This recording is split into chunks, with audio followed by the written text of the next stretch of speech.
Guys আগের ব্লগে বলেছিলাম যে আমরা বাড়ির দিকে রওনা দিলাম দোকান থেকে ডাইরেক্ট। তো গাইস দেখো গ্রামের ব্যাপারটা ঠিক কী বলো, তেমন চাঁদা তোলা, ওই যে বাচ্চারা থেকে বড়রা সবাই চাঁদা তোলে এরকমভাবে, বাঁশ দিয়ে হোক দড়ি দিয়ে হোক আটকে দিয়ে চাঁদা তুললে, ঠিক আছে। আমাদের যেমন শহরে হচ্ছে যে সব ঘরে ঘরে গিয়ে চাঁদা তোলে, এরা হচ্ছে এরকমভাবেই চাঁদা তোলে, দড়ি দিয়ে নাহলে বাঁশ দিয়ে আটকে দিয়ে চাঁদা তোলে। আমার বোন তো রীতিমতো একটা মানে ইয়ার্কিবাজ করে, তো সেই করছিল, করতে করতে করতে করতে ওদের সাথে তাল মিলিয়েছিল।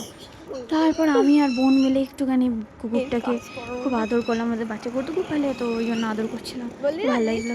এরা দুজন বক বক করতে করতে দুই মেয়ে যাচ্ছিলো, মানে দুই বোন আর কি, আমার ইয়ার্কি মেলে আর কি অনেক কিছু বলা যায় জানো। তো প্রায় আমরা চলে এসেছি আমাদের গন্তব্যস্থলে। তো ঈশিতা আমাদের পাশের বাড়িতে মেয়েটা থাকে, তোর সাথে প্রচুর ইয়ার্কি ঠাট্টা ফাজলামি করি, তোর সাথে ঠাট্টা ইয়ার্কি ফাজলামি করছিলাম। ও ভাবছিল যে আমি সত্যিকারেরই বলছিলাম। তো এই করতে করতে করতে বাড়ির দিকে প্রায় চলে এসেছি। তো দেখো গাইস আমরা ঢুকেও গেছি।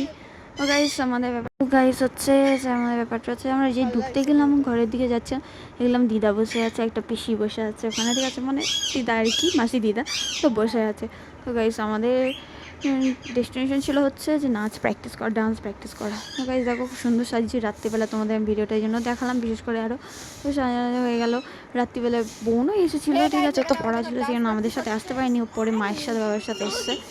তো ওরা সব নাচ প্র্যাকটিস করছে, মামাও তার সাথে অ্যাড দিয়েছে রীতিমতো ইয়ার্কি ফাজলামি যেটা হয় আর কি একটা অনুষ্ঠানে, খুবই মজা হয়েছিল, সবাই মিলে ইয়ার্কি ফাজলামি ঠাট্টা মাচা। চলো গাইস পরের ব্লগে আবার দেখা হবে, কন্টিনিউ।